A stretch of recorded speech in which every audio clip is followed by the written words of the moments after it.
Rodney, the deal is agreed, and the plan for Greece to cut its debt to 120% of GDP by 2020, compared with the current 160%. Can that really be done?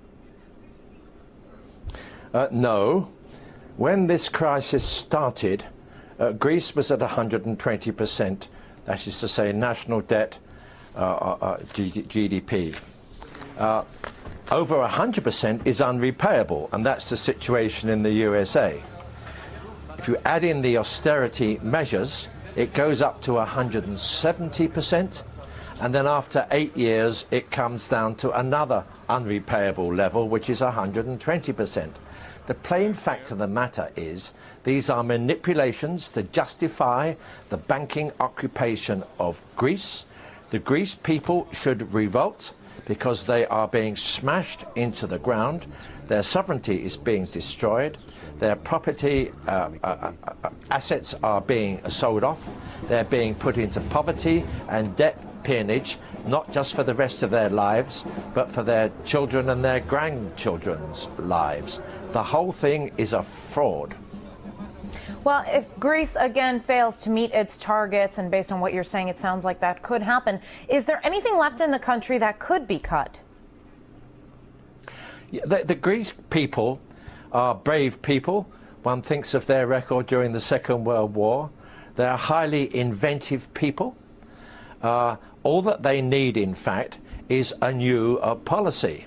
That policy must start by controlling the banks, which create money out of nothing, put it at compound interest, and do not put it into the real economy, and in particular to the spreading of the real economy.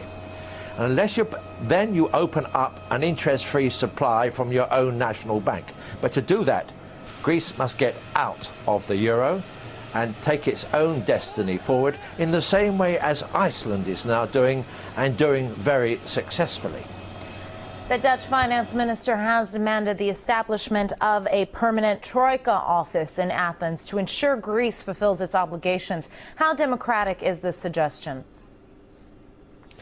This is an office of the financial fascists.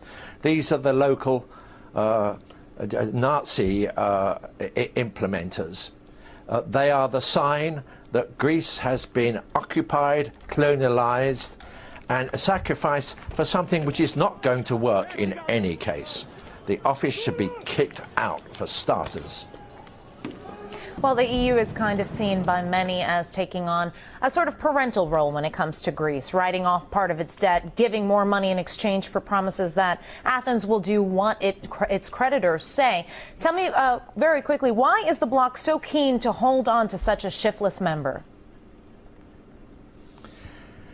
I didn't hear all the question, but the fact of the matter is that the IMF, the EU and the European Central Bank are trying to preserve the situation in Greece, to uphold a crumbling system which is now completely out of control, which is increasing debt all the way around the world, which is not taking account of the fact that jobs are being destroyed by technological shifts, which takes no account of the manipulations, the fraudulent manipulations which come from the uses of computers, for example. One way or another, they are desperate to maintain the situation because they have a belief that it is fair, efficient and just.